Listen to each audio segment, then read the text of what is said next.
Always love this scene.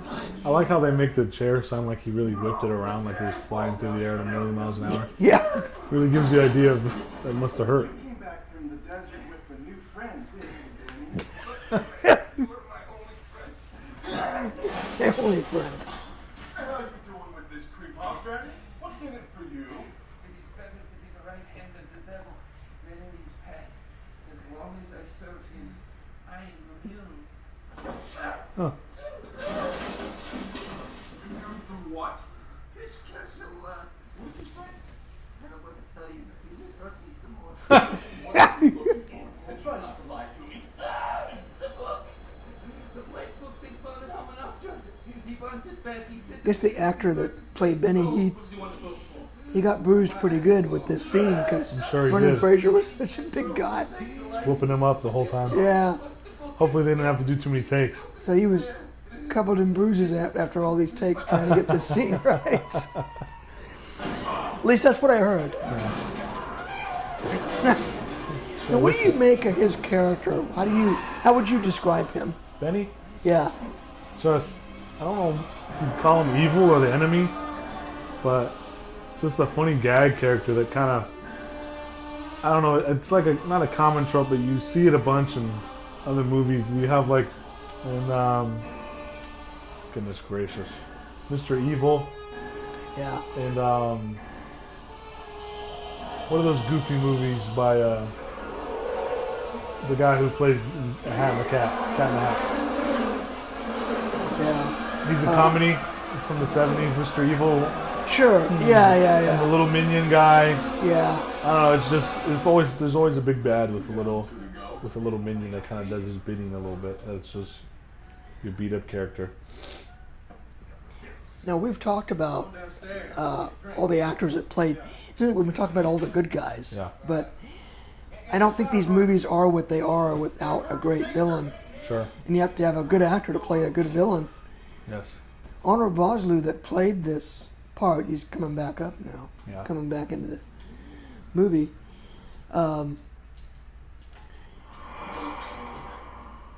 He did a great job. He actually played a villain in a Van Damme movie, and that's actually how he got the part in this film. Yeah.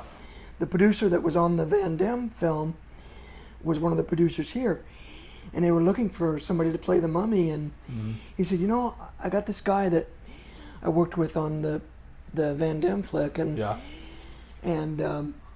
I believe the movie was Hard Target with Jean-Claude Van Damme. Hard Target. Yeah, I think I remember watching that. Yeah. yeah, and Arnold Vosloo was in that too.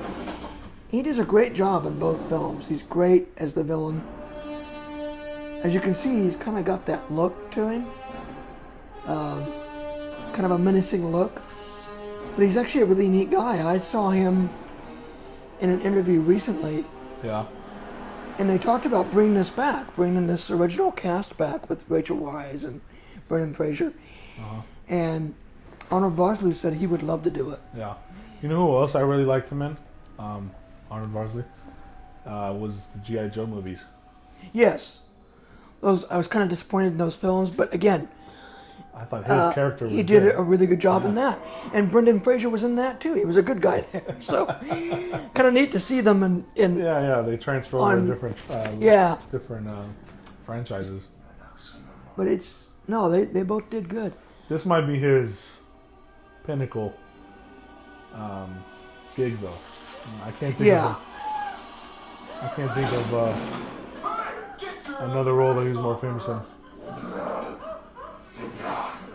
And I never understood why his lips degenerated in that scene. understand Was it that because he kissed her?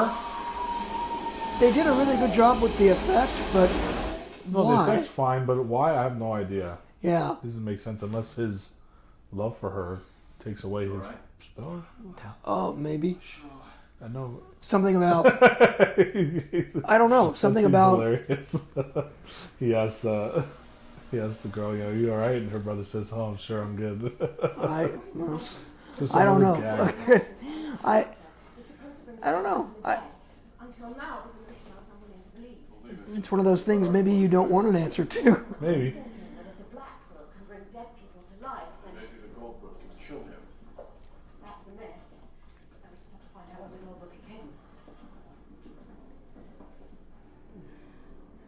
This is where the shit has hit the fan here. You know, they're in real trouble. Oh yeah. This is a big The Colt. deal. They've got to stop it.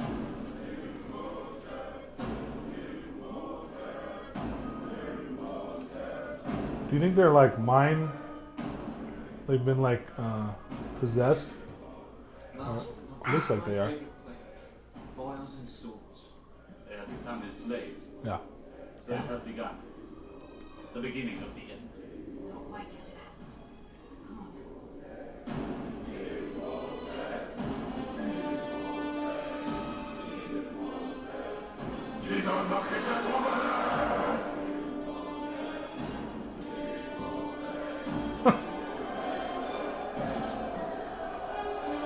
Then he's a pathetic character, but Yeah, I love him. There's something hilarious. about it that Yeah. you just. According to Bembridge scholars, the Golden Book of Amun Ra is located inside the statue of Anubis. That's where we found the Black Book. Exactly. That looks like the old boys at Bembridge were mistaken. Yes, they mixed the books up, mixed up where they were buried. So if the Black Book is inside the statue of Anubis, then the Golden Book must be inside. Again, I love her character. I love her. Yeah, she's pretty much the only reason why they have any information at all Patience is a virtue. about how to beat this thing. Not right now, it is. I'll get the car The started. Golden Book of Amun Ra is at Hamunaptra inside the statue of Horus. Take that, Bembridge scholars. Jonathan kind of is a pathetic character too. Again, another payoff where she says,